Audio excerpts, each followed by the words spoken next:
স্বাধীন দেশের স্বাধীন নাগরিক হয়ে নিজের ভোটটা দিতে এবার চললাম। বিয়ের 6 বছর হয়ে গেছে, এখনও নিজের ভোটটা আমি ট্রান্সফার করে আনতেই পারিনি আমার শ্বশুরবাড়িতে। শুধু ভোট কেন, আমার কোনো কাগজপত্র এখনও ট্রান্সফার করে এখানে আনা হয়নি। তাই ভোট দিতে যাওয়ার জন্য আবারও কিন্তু বাক্সপাটটা গুছিয়ে নিয়েছি। বাবার বাড়িতে ভোট দিতে যাব, সেই আয়োজনে ব্যাগপত্র গুছিয়ে নিয়ে কিন্তু এবার বেরিয়ে পড়বো। বাবা এবারও নিতে আসবে। বাবা বলেছিল সকাল 8টার মধ্যে নিতে আসবে, কিন্তু কোনো কারণবশত বাবা 8টার মধ্যে আসতে পারছে না। কিন্তু তার আগে আমার ব্যাগ গোছানো হয়ে গেছিলো।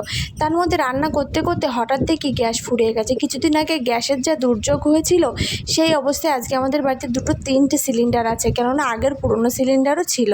এর মধ্যে রান্না করতে করতে দুম করে গ্যাসটা ফুরিয়ে গেল, কিন্তু আমি শাশুড়ি মা আমরা কেউই গ্যাস সিলিন্ডার লাগাতে পারি না। কিন্তু কি একটা চমৎকার হয়ে গেল, সেদিন শাশুড়ি মা গ্যাসটা লাগিয়ে ফেললো। আর সেদিন আমাদের বাড়িতে রান্না হচ্ছিলো ডাল, ভেন্ডি ভাজা, পটল ভাজা, একটু আমের চাটা, আর ভাতটা কিন্তু আগেই হয়ে গেছে। তারপর আমার মেয়েটা ঘুম থেকে উঠে পড়লো, তাই ও আর আমি মিলে একটু রিলস করছিলাম। তারপর খাওয়া দাওয়া করতে বসেছি, তখন আকাশে কি বিভৎস মেঘ। আমি ভাবলাম হয়তো আজও এক্ষুনি ঝড় আসবে, কিন্তু আজকে আর ঝড়টার কিছুই হয়নি। তারপর আমি স্নান করে এসে একটুখানি নিজের স্কিন কেয়ার করছিলাম, আর সেই মুহূর্তে কারেন্টটা চলে গেল। কি রাগ হয় বলো তো। তারপরে দেখো মেয়েকে স্নান করে গুছিয়ে দিয়ে, যেমন বাবা তখনও এসেছিলো না, তাই মেয়ে আবারও ঘুমিয়ে পড়েছিল। তারপরে বাবা আসলে আমি একদম গুছিয়ে রেডি হয়ে গেছি। দুপুরে খাওয়া দাওয়াটাও সেরে নিয়েছিলাম একেবারে। বাবা এসেছিলো তখন 12টা বাজে। সোজা এন্ট্রি বাবার বাড়ি। তাহলে আজকে ব্লগটা এই পর্যন্ত, টাটা বাই বাই। আবার দেখা হবে ভোটের ব্লগে।